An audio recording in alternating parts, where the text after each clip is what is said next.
que... No, més goig no.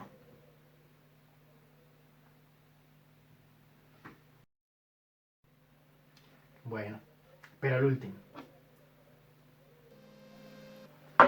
Hola de nou a tots i totes i benvinguts al repte 5. Espero que estigueu tots superbé i esta setmana tornem a crear música, però en aquesta ocasió anem a utilitzar un got. Això sí, que siga de plàstic i, per favor, que estiga buit. Anem enllà.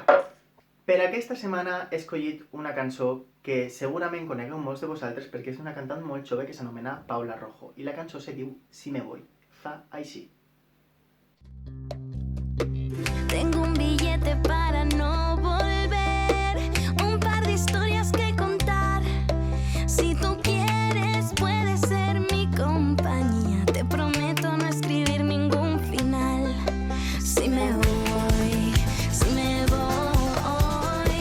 me extrañaría si me voy.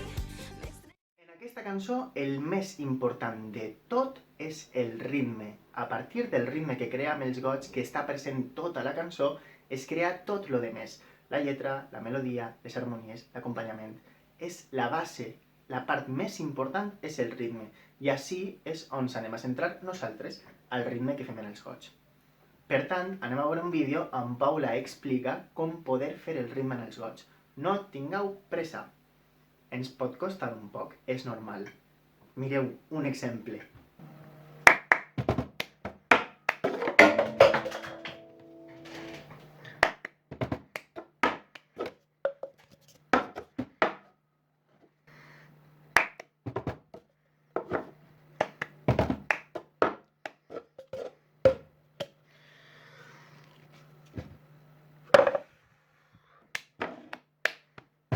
Hey!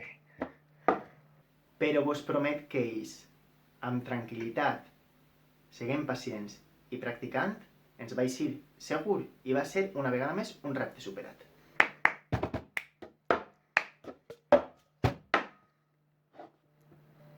Repte aconseguit. Per a què anem a utilitzar aquest ritme? Podeu acompanyar la cançó que vulgueu, la que escolliu vosaltres o aquesta mateixa, i el que anem a fer és gravar un moment fent aquest ritme.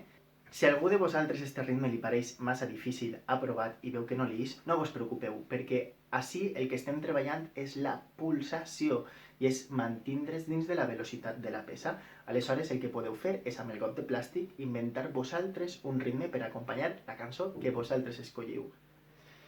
Estava editant el vídeo i me dona compte que vos he mostrat el ritme, l'hem escoltat i fins i tot l'heu vist, però no vos he explicat quines figures estem utilitzant, i és important. Per a fer aquest ritme amb els gots anem a utilitzar figures de negra, corxera i semicorxeres. Però apareix una figura que per a molts i moltes de vosaltres va a ser nova, i és aquesta.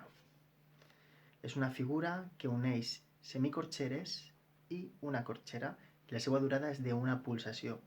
No vos preocupeu perquè ara no té més importància, simplement anem a tocar-la i ja està. Vos ho dic perquè la puguem conèixer i que no s'assusteu quan la vegeu a la partitura. Simplement la interpretem i ja està.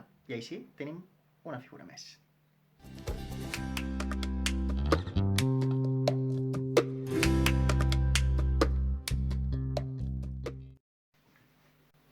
Estic segur de que el resultat va ser una vegada més magnífic i al llarg de la setmana us aniré ensenyant alguns vídeos amb mostres de companys i companyes. Molts ànims i desitge que vaig superbé. Fins prompte!